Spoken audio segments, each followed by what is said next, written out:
Hello guys, welcome back to our YouTube channel. Today we'll discuss modern prose and prose writers. So let's start with the introduction. Modern pros writing जो है late 19th century और early 20th century में shape हुई थी यानी begin हुई थी। और उसका जो सोशल सिनेरियो था और पॉलिटिकल और कल्चर चेंजेस आ रहे थे उस वक्त के टाइम पे, तो राइटर्स ने उसकी वजह से प्रोज राइटर्स ने मोमेंटम गेन किया था, यानी कि उस वक्त वो उन्होंने इन्फ्लुएंस लिया था जो सोशल और पॉलिटिकल कल्चर चेंजेस आ रहे थे। फिर उसके बाद हम देखते हैं कि वो क्या चेंजेस थे जिसकी वजह से जो है मॉडर्न प्रोज राइटर्स ने इन्फ्लुएंस लिया और उन्होंने अपनी जो राइटिंग है उसको स्टार्ट किया। सबसे पहले जो चेंज है वो इंडस्ट्रियलाइजेशन और अर्बनाइजेशन का था। द राइज ऑफ इंडस्ट्रियलाइजेशन, जिसने जो ट्रांसफॉर्म कर दिया था सोसाइटीज़ को। जो मैस अर्बन माइग्रेशन थी वो स्टार्ट हो गई थी। जो फैमिली स्ट्रक्चर था वो चेंज हो गया था और जो डेली लाइफ के जो सिनेरियो था वो भी बिल्कुल चेंज हो गया था। जिसकी वजह से मॉडर्न प्रोज राइटर्स ने जो अपने जो राइटिंग में जो कॉन्सेप्ट हैं, एलिनेशन, डिसइल्यूजनमेंट और जो स्ट्रगल है इंडिविजुअल की मॉडर्न वर्ल्ड में, उनको अपनी राइटिंग में इनकॉर्पोरेट करने की कोशिश की और उन्होंने अपनी राइटिंग में इसको लिखा। जैसे कि चार्ल्स डिकन्स और वर्जीनिया वुल्फ और जेम्स जॉयस है, उन सब ने जो अपने सेटिंग जो है अपनी राइटिंग की सेटिंग उसमें सोशल डिस्पैरिटीज़ और पर्सनल एंजाइटीज़ हैं उनको लिखा और उसको एम्फेसाइज किया, हाईलाइट किया। ओ सॉरी। फिर उसके बाद हम देखते हैं एडवांस इन साइकोलॉजी। साइकोलॉजी में जो एडवांसमेंट है वो भी देखी कि इन्फ्लुएंस हुआ। सिगमंड फ्राइड और कार्ल जंग जो है उन्होंने जो उनकी थेरी थी साइको एनालिटिकल थेरी, जिसमें उन्होंने अनकॉन्शियस माइंड, रिप्रेस डिज़ायर्स और इन्हीं साइकी जो जैसे कॉन्सेप्ट जो हैं वो दिए थे। तो प्रोज राइटर्स ने उन जो कॉन्सेप्ट हैं, ये जो कॉन्सेप्ट हैं अपने कैरेक्टर्स की थॉट और मोटिवेशन को की बिल्डिंग में उन सबको यूज़ किया है और उन्होंने अपनी जो कैरेक्टर्स के थॉट्स हैं और मोटिवेशन है उनको बताया कि वो कैसे अनकॉन्शियस माइंड है और रिप्रेस्ड डिज़ायर्स हैं वो कैसे इन्फ्लुएंस करती हैं ह्यूमन के माइंड को। जैसे कि जेम्स जॉयस और वर्जीनिया वुल्फ हैं, उन्होंने स्ट्रीम ऑफ कॉन्शियसनेस का यूज़ किया। जेम्स जॉयस की जो वर्क है जो बहुत ज़्यादा फेमस है यूलिसिस, उसमें उन्होंने अपनी स्ट्रीम ऑफ कॉन्शियसनेस को यूज़ किया। उसके बाद हम देखते हैं वर्जीनिया वुल्फ, उनका जो वर्क था टू द लाइट हाउस, उसमें भी उन्होंने अपनी जो stream of consciousness first part stream of consciousness उसमें बहुत ज़्यादा लिखा। फिर उसके बाद हम विलियम फॉल्कनर का भी तो देखते हैं use of stream of consciousness, जिसमें उन्होंने देखा कि कॉन्टिन्यूस फ्लो ऑफ थॉट्स और इमोशन उन सब को कैप्चर करने की कोशिश की। ये साइकोलॉजी का जो इन्फ्लुएंस था वो मॉडर्न प्रोज राइटर्स पे हुआ। फिर उसके बाद हम देखते हैं कि वर्ल्ड वार वन शुरू हो गई थी। उसके बाद कुछ अर्से बाद जो है वर्ल्ड वार टू शुरू हो गई थी। वो जो ट्रॉमा था और डिवेस्टेशन थी जो कि फाउंडेशन हुई, जो जिसने जो यूरोपियन और ग्लोबल सोसाइटी थी उसकी फाउंडेशन को हिला के रख दिया। तो उस वक्त के जो पीपल थे उन्होंने जो ट्रेडिशनल नैरेटिव्स थे हीरोइज्म के, नेशनलिज्म के और जो ह्यूमन प्रोग्रेस के जो इनएविटेबल है, तो आइडिया जो थे वो जो कि ह्यूमन प्रोग्रेस है वो इनएविटेबल है, वो सारा जो है वो उसमें जो फेथ था, जो बिलीव था वो ख़त्म हो गया। तो उन्होंने जो ऑथर्स थे मॉडर्न प्रोज राइटर्स, उन्होंने जो ट्रेडिशनल नैरेटिव्स थे, स्ट्रक्चर्स थे, उसको रिजेक्ट कर दिया और उन्होंने जो थीम थे क्योस, अब्सर्डिटी और एग्जिस्टेंशियल अनसर्टेनिटी उनको अपनी राइटिंग में एक्सप्लोर किया। उसके बाद हम जो वर्क देखते हैं all quite on the western front, जो कि एरिच मारिया का है, उन्होंने, और उसके अलावा फेयरवेल टू आर्म्स जो अर्न्स्ट हमिंगवे का है, वो हम एग्जांपल देखते हैं जिसमें हम जो लॉस्ट जनरेशन है उसका कॉन्सेप्ट लेते हैं। उसके बाद हम देखते हैं कि डिसइल्यूजनमेंट ऑफ अ जनरेशन, वो भी हम यहाँ पे देखते हैं। फिर उसके बाद हम देखते हैं कि राइज ऑफ एग्जिस्टेंशियलिज्म, एग्जिस्टेंशियल जो फिलासफी थी जो कि सोरन केरकेगार्ड और जेन पॉल सार्ट और अल्बर्ट कामू ने जो दी थी उनका भी इन्फ्लुएंस हुआ था मॉडर्न प्रोज राइटर्स पे। एग्जिस्टेंशियलिज्म जो है वो क्वेश्चन करती है the purpose of life, freedom and personal responsibility, इन सब पे क्वेश्चन करती है और वो इम्फेसाइज करती है इंडिविजुअल करेक्टर।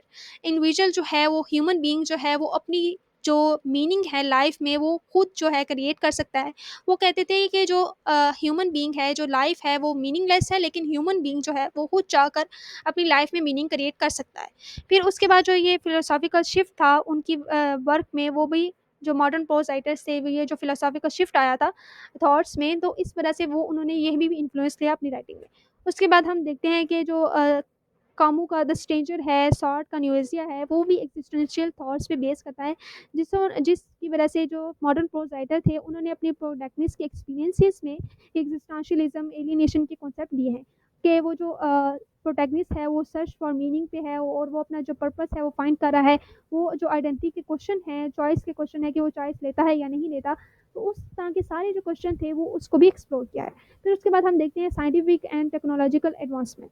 साइंटिफिक और टेक्नोलॉजिकल एडवांसमेंट जो है वो भी उस टाइम पे हो रही थी। वर्ल्ड वार 1 के बाद और वर्ल्ड वार 2 के बाद जो है वो जो थ्योरी ऑफ रिलेटिविटी और क्वांटम मैकेनिज्म थी उसने भी जो रियलिटी, टाइम और एग्जिस्टेंस का जो परसेप्शन था उसको बिल्कुल अल्टर कर दिया था। मॉडर्न प्रोज राइटर ने जो अपनी राइटिंग में इन कॉन्सेप्ट को रिफ्लेक्ट किया है और उन्होंने बताया कि जो उन्होंने एक्सपेरिमेंट किए थे नॉन लीनियर टाइमलाइंस पे कि जो टाइमलाइंस हैं वो नॉन लीनियर भी हो सकती हैं, अनरिलायबल नैरेटिव्स भी हो सकते हैं, नरेटिव्स भी हो सकते हैं, मल्टीपल परसेप्शन भी हो सकती हैं।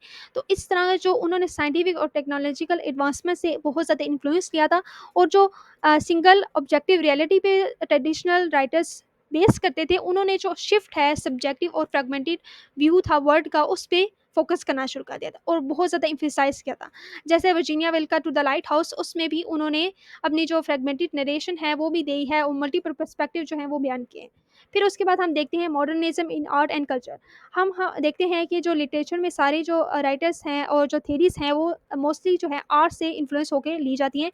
जैसे कि विजुअल आर्टिस्ट हैं पिकासो और उनकी मूवमेंट्स हैं क्यूबिज़्म और सररियलिज़्म, वो पहले आर्ट में आई, फिर उसके बाद उनका जो स्टाइल और स्ट्रक्चर है और फॉर्म है वो प्रोज राइटर ने जो लिटरेचर के राइटर्स हैं उन्होंने उससे बोरो किया।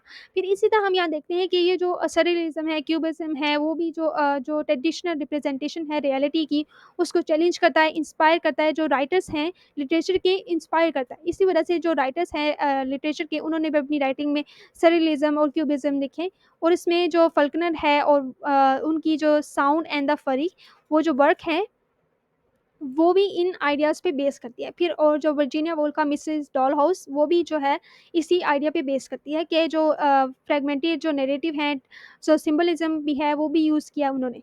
फिर उसके बाद हम देखते हैं पॉलिटिकल और social movement. Political social movement जो है उस वक़्त टाइम पे मॉडर्न टाइम जो अर्ली टाइम था उसमें बहुत ज़्यादा स्टार्ट हो गई थी जिसमें इक्वलिटी, सिविल राइट्स जो हैं और ह्यूमन के राइट हैं उन पे बहुत ज़्यादा इन्फ्लुएंस किया, फ़ोकस हो गया था, एम्फेसिस हो गया था, जिसने मॉडर्न प्रोज़ राइटर को बहुत ज़्यादा इन्फ्लुएंस किया और उन्होंने फ़ोकस किया struggles of marginalised individual. Pros writer ने क्या किया कि उन्होंने जो स्ट्रगल्स थी ह्यूमन बीइंग की, कॉमन ह्यूमन बीइंग की और जो मार्जिनलाइज्ड इंडिविजुअल थे और कम्युनिटीज़ थी, उनकी जो स्ट्रगल थी, उस पे बहुत ज़्यादा फ़ोकस किया। फिर उसके बाद हम देखते हैं कि उन्होंने क्या लिखा कि जो इम्पेरियलिज्म था, क्लास सिस्टम पे, इन सब पे क्रिटिसाइज़ किया और पावर स्ट्रक्चर तो थी और रेशियल इनइक्वालिटीज़ थी, इन सब पे क्रिटिसाइज़ किया। फिर उसके बाद हम देखते हैं influence of early modernist and innovators. अब जो अर्ली मॉडर्निस्ट और इनोवेटर्स का इन्फ्लुएंस भी बहुत ज़्यादा प्रोज राइटर्स पे आया है कि जैसे कि फ्लॉबर्स, दोस्टोवस्की, टोल्स्टॉय जो लेट 19th सेंचुरी के थे, उन्होंने जो ग्राउंड वर्क लिखे थे इंट्रोस्पेक्शन पे और realistic tendency of modern prose, तो उन्होंने जो है वो उन्होंने ग्राउंड वर्क प्रोवाइड किया रियलिज्म का, जो प्रोज राइटर बहुत ज़्यादा यूज़ करते हैं अपनी कैरेक्टरिस्टिक्स में रियलिज्म को। उसके बाद हम देखते हैं कि इनोवेटर्स जो 20th सेंचुरी के थे, टी.एस. इलियट्स, इज़रा पाउंड, उन सब ने भी अपनी जो ग्राउंड ब्रेकिंग पोइट्री थी और लिटरेरी क्रिटिसिज्म थी, इससे इनकरेज किया प्रोज राइटर्स को कि वो अपनी जो ट्रेडिशन है और जो ट्रेडिशन है उससे मूव अवे हो जाएँ और वो जो एम्बिग्विटी है, फ्रेगमेंटेशन है और कॉम्प्लेक्सिटी है उसको एम्ब्रेस कर लें। फिर उसके बाद हम देखते हैं कैरेक्टरिस्टिक्स कि क्या कैरेक्टरिस्टिक्स थे जिन्होंने इन्फ्लुएंस जो यूज़ किए प्रोज राइटर्स ने। पहला जो है वो है realism and psychological depth. Modern prose writers ने जो है सबसे पहले फोकस किया रियलिटी पे कि जो आइडियलाइज और रोमांटिसाइज डिपिक्शन थी जो विक्टोरियन राइटर्स की या उससे पहले राइटर्स की, उनको जो आइडियलाइज पिक्चर थी उसको उन्होंने ख़त्म कर दिया अपनी राइटिंग में से, बल्कि अपनी लाइफ को एज इट इज़ प्रोटेक्ट किया और ग्रिटी रियलिज्म को उसने प्रोटेक्ट किया। स्ट्रगल्स, कॉन्फ्लिक्ट्स और मंडेन एस्पेक्ट्स जो थे एवरीडे की लाइफ के, उसको उन्होंने फोकस किया और एम्फसाइज किया और अपनी राइटिंग में रिफ्लेक्ट किया। उसके बाद हम देखते हैं एक्सपेरिमेंटल फॉर्म्स और स्टाइल। उन्होंने जो स्ट्रीम ऑफ कॉन्शियसनेस है उसको या फ्री एसोसिएशन, आइडिया की फ्री एसोसिएशन जो उन्होंने साइकोलॉजी से बोरो की थी या उससे इन्फ्लुएंस लिया था, उन्होंने अपनी राइटिंग में इनकॉर्पोरेट की और continuous flow of thoughts, emotion और मेमोरीज जो थी कैरेक्टर्स के माइंड में, उनको अपनी राइटिंग में बहुत ज़्यादा यूज़ किया। जैसे कि author James Joyce, Virginia Woolf, Roberts, इन सब ने जो है अपनी राइटिंग में स्ट्रीम ऑफ कॉन्शियसनेस का बहुत ज़्यादा यूज़ किया। फिर उसके बाद हम देखते हैं एक फ्रेगमेंटेशन और डिसजॉइंटेड नैरेटिव्स जो है वो बहुत ज़्यादा करैक्टरिस्टिक्स थे प्रोज राइटर्स के। उसमें मॉडर्न प्रोज राइटर्स में वो जो लीनियर स्टोरी टेलिंग थी उसको उन्होंने रिजेक्ट कर दिया, बल्कि फ्रेगमेंटेड और नॉन सीक्वल जो राइटिंग थी उसको देखा। नॉन सीक्वल राइटिंग क्या कि बिगनिंग मिडल और एंडिंग जो है वो ट्रेडिशनल राइटिंग होती है, सीक्वेंस में होती है। लेकिन नॉन सीक्वेंस में वो क्या कहते हैं कि वो सीक्वेंस क्या एंडिंग से भी शुरू हो सकती है, मिडल भी बाद में हो सकता है, मिडल जो है एंडिंग में हो सकता है। तो इन सब को इंटरचेंजेबिलिटी थी वो उसको एम्फसाइज़ किया। फिर उसके बाद हम देखते हैं कि उन्होंने मॉडर्न लाइफ की और ह्यूमन की जो परसेप्शन थी उनको मल्टीफेसेटेड नेचर जो है उसको प्रेजेंट किया, उसको रिफ्लेक्ट किया अपनी राइटिंग में। उसके बाद हम देखते हैं कि एग्जिस्टेंशियल थीम्स और एलिनेशन का जो कॉन्सेप्ट है उन्होंने वो यूज़ किया अपनी राइटिंग में, एग्जिस्टेंशियलिज्म को बहुत ज़्यादा इनकॉर्पोरेट किया। उन्होंने देखा कि जो लाइफ है वो मीनिंगलेस है और जो ह्यूमन है वो उन मीनिंग जो absurdities है एग्जिस्टेंस की उसके साथ कॉन्फ्रंट होता है। तो वो जो करैक्टर है वो अपनी राइटिंग में जो ऑथर्स थे अपनी राइटिंग में करैक्टर्स को जो है वो ट्रेडिशनल वैल्यूज़ हैं उनको क्वेश्चन करता हुआ दिखाते हैं और वो देखते हैं कि वो जो फीलिंग होती है मीनिंगलेसनेस की वो कैसी होती है, वो अपने करैक्टर्स के थ्रू प्रेजेंट करते हैं। और जो कन्फ्यूजन होती है, जो स्टेट ऑफ कन्फ्यूजन होती है, सर्च फॉर मीनिंग होती है कि किस तरह जो करैक्टर है या ह्यूमन बीइंग है वो किस तरह अपनी जो मीनिंगलेसनेस से मीनिंग की तरफ जाता है, उस सब को प्रेजेंट किया। फिर आप देखते हैं कि जो करैक्टर्स हैं वो इस मीनिंगलेस वर्ल्ड में, इन डिफरेंट वर्ल्ड में अपने आप को आइसोलेटेड फील करते हैं, एलिनेटेड फील करते हैं, वो डिस्कनेक्टेड जो है वर्ड से फील करते हैं। ये जो सारा सिनेरियो था वो किस वजह से हुआ था कि अर्बनाइजेशन, वॉर और कल्चर जो शिफ्ट आ रहा था जिसकी वजह से ह्यूमन बीइंग तो थे वो अपने आप को एलिनेटेड फील करते थे, आइसोलेटेड फील करते थे। फिर उसके बाद हम देखते हैं कि ambiguity and open ending calculation. Ambiguity जो मॉडर्न प्रोज राइटर थे वो अपनी राइटिंग में बहुत ज़्यादा एम्बिग्विटी का यूज़ करते थे और वो एम्बिग्विटी को बहुत ज़्यादा फोकस करते थे और ओपन एंडिंग जो कंक्लूजन है उसको देख कहते थे। लैक ऑफ रेजोल्यूशन थी, यानी कि एंडिंग जो थी वो ओपन एंडिंग थी और जो ये राइटर के पास राइटर जो है ओपन एंडिंग क्वेश्चन राइटिंग दे देता था, रीडर पे होता था कि वो अपनी जो उस एंडिंग से वो क्या जो है परसीव करता है, एक रीडर जो है उसको अपनी जो वो उस स्टोरी से क्या मीनिंग लेता है वो उस पे डिपेंड करता है। तो और उसके बाद वो जो एम्बिग्विटी है उसको भी एक्सेप्ट करते हैं कि वो जो ट्रेडिशनल स्टोरीज़ थी उसमें क्या होता था कि हीरोज़ और विलन जो हैं वो क्लियर कट होते थे। शेक्सपियर की राइटिंग देखें तो उसमें हीरोज़ एज़ इट इज़ होते हैं, विलन्स जो हैं उनके स्टैंडर्ड्स होते हैं। फिर उसके बाद लेकिन मॉडर्न प्रोज राइटर ने क्या किया था कि जो कैरेक्टर्स थे वो फ्लॉड भी थे, कम्प्लेक्स भी थे, मॉरली कम्प्लेक्स भी थे, लेकिन वो रिलेटेबल थे, ह्यूमन बीइंग के साथ रिलेटेबल हैं। शेक्सपियर की राइटिंग देखें या मार्लो की राइटिंग देखें तो उसमें जो कैरेक्टर्स हैं वो रिलेटेबल नहीं है, बल्कि लेकिन जो प्रोज राइटर्स या मॉडर्न प्रोज राइटर्स को देखें तो वो हमारी जो लाइफ है ह्यूमन बीइंग के साथ आम आम से जो ह्यूमन बीइंग है उनके साथ भी रिलेटेबल है। फिर उसके बाद वो सोशल क्रिटिक और पॉलिटिकल अवेयरनेस, यानी कि जो मॉडर्न प्रोज राइटर्स थे ना उन्होंने सोशल और पॉलिटिकल जो इश्यूज थे उनको कॉन्फ्रंट किया, उन्होंने हर चीज़ को क्रिटिसाइज़ किया, गवर्नमेंट से लेके फैमिली डायनामिक्स तक हर चीज़ को उन्होंने क्रिटिसाइज़ किया और उन्होंने जो ऑप्रेशन थी इंडिविजुअल की उसको उस पे भी अवेयरनेस फैलाने की कोशिश की और स्ट्रक्चर सोशल जो स्ट्रक्चर था जिसमें जो ह्यूमन को बहुत ज़्यादा सप्रेस किया जाता है उसको भी अपनी राइटिंग में हाईलाइट किया और रिफ्लेक्ट किया। उसके बाद वो जो ऑर्डिनरी जो ह्यूमन बीइंग थे उस पे फोकस किया, जो मार्जिनलाइज्ड ह्यूमन बीइंग थे उस और जो लैंडस्केप था वो उसको भी उन्होंने वाइस फ्रॉम करने की कोशिश की अपनी राइटिंग में और उसको हाईलाइट किया और उसकी जो सिनेरियो था वो सारा प्रेजेंट किया अपनी राइटिंग में।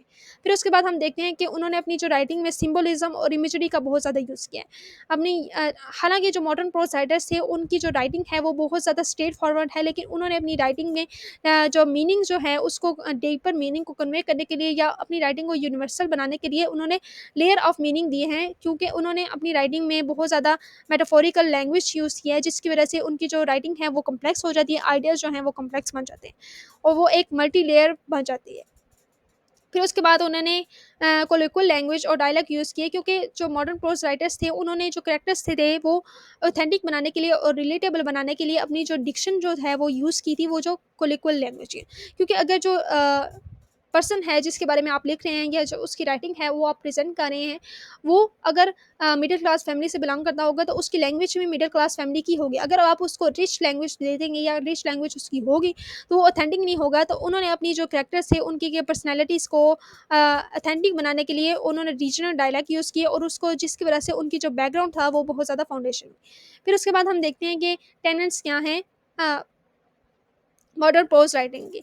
उन्होंने रिजेक्शन की थी रोमांटिक आइडियलिज़्म की, क्योंकि पहले भी मैं आपको बता चुकी हूँ कि मॉडर्न प्रोज़ राइटर ने रिजेक्ट किया था आइडियलिस्टिक और रोमांटिक व्यूज़ जो थे पास्ट के, उन्होंने उसको रिजेक्ट किया था और जो रियलिटी थी, हार्श रियलिटी थी या अनकंफर्टेबल थी, उस पे फ़ोकस किया था। फिर उसके बाद उन्होंने इनर सेल्फ को एक्सप्लोर किया था, क्योंकि वो साइकोलॉजिकल डेप्थ्स थे और साइकोलॉजी जो सिगमंड फ्राइड की थी या कार्ल जंग की थी, उससे बहुत ज़्यादा इन्फ्लुएंस थे।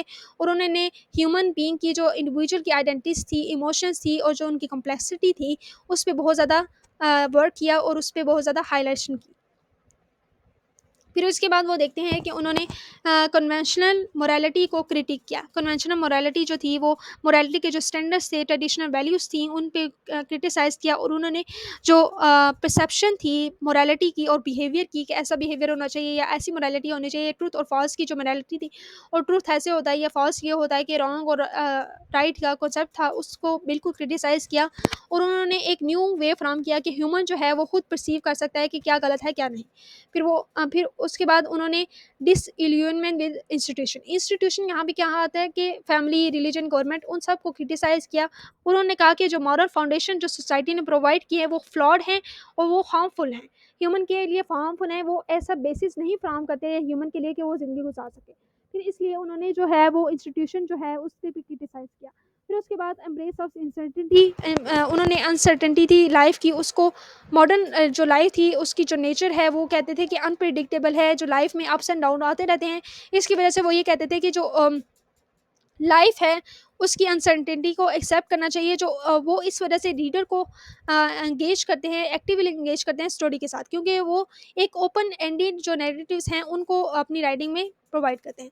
और वो कोई एक जो सोल्यूशन है अपनी राइटिंग में प्रेजेंट नहीं, एंडिंग जो है वो इतना नहीं होती कि वो एज इट इज़ एंडिंग हो, बल्कि वो ऐसी एंडिंग देते थे कि ओपन एंडिंग हो और वो रीडर जो है उसको सोचता रहे। फिर उसके बाद एक्सेप्टेंस ऑफ फ्रेगमेंटेशन, उन्होंने फ्रेगमेंटेशन को एक्सेप्ट किया। उन्होंने कहा कि जो कंटेम्प्रेरी लाइफ है उसमें कम्प्लेक्सिटीज होती हैं और वो जो नॉन लीनियर है, ह्यूमन की लाइफ जो है उसके एक्सपीरियंस जो है वो फ्रेगमेंटेड है। फिर उसके बाद हमने देखते हैं कि फोकस ऑन प्रेजेंट मूवमेंट, वो प्रेजेंट मूवमेंट पे बहुत ज़्यादा फोकस करते थे। जो ग्रैंड नैरेटिव्स थे पास्ट के और फ्यूचर के, उसको वो रिजेक्ट करते हैं और जो प्रेजेंट और इमीडिएट ह्यूमन एक्सपीरियंस हैं उनको एम्फेसाइज करते हैं। फिर उसके बाद हम देखते हैं कि राइटर्स कौन से हैं जो बहुत ज़्यादा फेमस हैं। सबसे पहले जो राइटर हैं वो उनमें जेम्स जॉयस का नाम आता है, कि जेम्स जॉयस ने अपनी स्ट्रीम ऑफ कॉन्शियसनेस से बहुत ज़्यादा जो है अपने मॉडर्न प्रोज राइटिंग में बहुत ज़्यादा इन्फ्लुएंस किया। उसमें उनके वर्क हैं जो Ulysses, a portrait of artist as a young man, Dubliners, जो हैं जो कंट्रीब्यूशन क्या थी कि उन्होंने जो अपना जो जेम्स जॉयस ने यहाँ पे अपना स्ट्रीम ऑफ कॉन्शियसनेस जो ग्राउंड ब्रेकिंग यूज़ था उसको दिया। उसके बाद इंटीरियर मोनोलॉग, जो कि ऐसी टेक्निक्स थी, ये ऐसी टेक्निक्स थी जो उन्होंने अपनी वर्क में बहुत ज़्यादा यूज़ की। फिर उसके बाद हम देखते हैं यूलिसिस, जो उनका 1922 जो नावल था, उसमें उन्होंने मॉडर्निस्ट कम्प्लेक्सिटीज़ थी और इल्यूजन थी, एक्सपेरिमेंटल लैंग्वेज थी और नॉन लीनियर स्ट्रक्चर था, उसको एक्सप्लोर किया। फिर उसके बाद वो जॉर्ज जॉयसिस के वर्क था उसको कैप्चर किया। उन्होंने जो थीम थे identity, religion, nationalism, personal freedom और कम्प्लेक्सिटी ह्यूमन साइकी की, उसको अपने थीम्स जो हैं वो प्रेजेंट किए थे। फिर उसके बाद हम वर्जीनिया वुल्फ का नाम देखते हैं। उनके जो वर्क था Mrs Dalloway, to the lighthouse और ओरलैंडो, जो बहुत ज़्यादा फेमस है।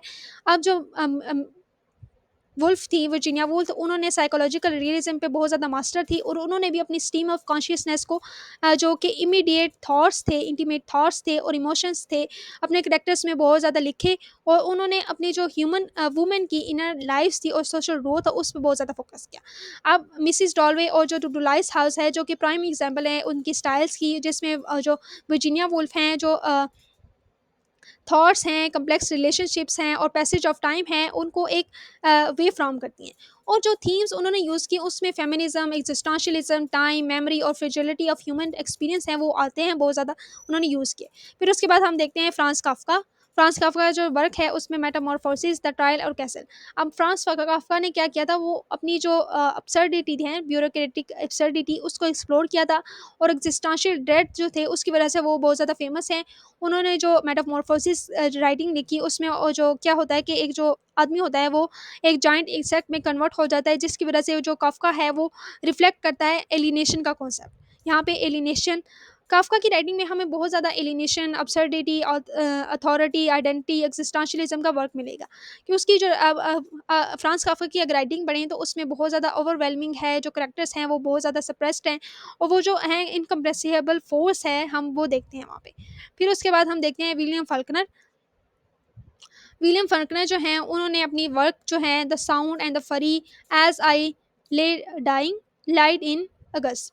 विलियम फॉल्कनर जो है वो अपने जो फेमस हैं इस कम्प्लेक्स नैरेटिव्स की वजह से, और उन्होंने अपनी जो मल्टीपल पर्सपेक्टिव्स थे उनको बहुत ज़्यादा यूज़ किया, उन्होंने अपनी राइटिंग में मल्टीपल पर्सपेक्टिव दिए और उन्होंने जो फ्रेगमेंटेड टाइम लाइन था उसको प्रेजेंट किया, क्योंकि वो लीनियर टाइम लाइन पर बिलीव नहीं करते थे और वो उन्होंने जो मल्टीपल पर्सपेक्टिव था और फ्रेगमेंटेड लाइन टाइम था उसको प्रेजेंट किया। उसके बाद उन्होंने जो थीम थे वो यूज़ किए, वो कौन से थे? Decay, memory, the clash between tradition and change, race relation, southern identity, उसको बहुत ज़्यादा फोकस किया।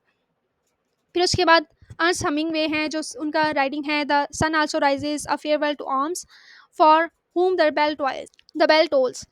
अब हमिंगवे ने क्या कंट्रीब्यूशन की थी अपनी उन्होंने मिनिमलिस्टिक स्टाइल यूज़ किया था प्रोज राइटिंग में, जिसमें उन्होंने जो जो कि रेफर करता है आइसबर्ग थेरी और थेरी ऑफ ओमिशन पे, जो कि डीपर मीनिंग प्रोवाइड करता है lies beneath the surface of his prose. अब उसकी जो प्रोज के राइटिंग, उनकी प्रोज के नीचे एक जो डीपर लेयर ऑफ मीनिंग है उसको प्रेजेंट करता है। फिर उसके बाद उन्होंने क्या किया था, उन्होंने अपनी लॉस्ट जनरेशन का कॉन्सेप्ट दिया था अपनी राइटिंग में कि कैसे जो वर्ल्ड वॉर वन था उसके बाद क्या सिनेरियो आया था, ह्यूमन जो हैं वो किस तरह आइसोलेटेड फील कर रहे थे, उसकी वजह से जो लॉस्ट जनरेशन थी उसको प्रेजेंट किया। फिर उसके बाद उनकी जो थीम्स हैं, मोस्टली जो थीम्स हैं वो क्या हैं? War, masculinity, disillusionment, love and courage. वो सारे जो हार्डशिप हैं, लाइफ की हार्डशिप जो उन्हें और कैसे वो रेजिलियंस शो करते थे उसको अप्रोच किया हमिंगवे ने अपनी राइटिंग में। उसके बाद हम देखते हैं डी.एच. लॉरेंस, जिनकी जो वर्क है वो है sons and lovers, women in love, lady Chatterley's चैटरलेस लवर। अब जो लॉरेंस है वो प्रोस में उन्होंने क्या लिखा, उन्होंने एग्जामिन किया ह्यूमन सेक्सुअलिटी, रिलेशनशिप और साइकी को। उसके बाद उनके जो वर्क हैं सन्स एंड लवर्स, उसमें उन्होंने ऑडिबल टेंशन और जो साइकोलॉजिकल सिनेरियो था उसको बयान किया। उसके बाद इम्पैक्ट ऑफ इंडस्ट्रियलाइजेशन जो है ह्यूमन डायनामिक्स पे उसको भी दिया। फिर उसके बाद उन्होंने जो थीम्स थे वो कौन से थे? इंडिविजुअलिटी, इंडस्ट्रियलाइजेशन और जो कॉन्फ्लिक्ट थे सोसाइटी और नेचर के, उसको बयान किया। Thanks, thanks for watching. If you like this video, share and subscribe.